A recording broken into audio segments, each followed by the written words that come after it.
நீங்கள் பார்த்து கொண்டிருப்பது 24 நியூஸ் தமிழ். நெடுஞ்சாலைத்துறையில் தூத்துக்குடி மாவட்டம் முழுவதும் ஒரே கோட்டமாக தூத்துக்குடி தலைமையிடமாக கொண்டு ஒரு அலுவலகம் செயல்படுகிறது. நிர்வாக வசதிக்காக கோவில்பட்டியை தலைமையிடமாக கொண்டு ஒரு புதிய கோட்டம் உருவாக்கப்படுமா என்பதை மாண்புமிகு அமைச்சர் வாயிலாக அறிய விரும்புகிறேன். மாண்புமிகு பேரவைத் தலைவர்களே, பொதுவாக ஒரு மாவட்டத்திற்கு ஒரு கோட்டம் என்ற நிலைதான் தொடர்ந்து இருந்து கொண்டிருந்தது.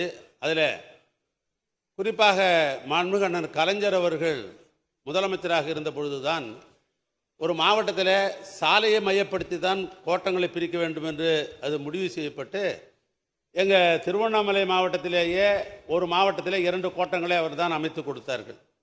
எனவே அந்த வகையில் நெடுஞ்சாலை எங்கெல்லாம் அதிகமாக இருக்கிறதோ அவைகளெல்லாம் கோட்டை பிரிப்பு என்ற நிலையில் இந்த நாங்கள் எடுத்த கணக்கில் பார்த்தோம் என்று பார்க்கிற பொழுது புதுக்கோட்டை மாவட்டம், தஞ்சாவூர் மாவட்டம், தூத்துக்குடி ஆகிய மாவட்டங்களில் சாலையினுடைய நீளம் என்பது அதிகமாக இருப்பதை நாங்கள் கண்டிருந்தோம்.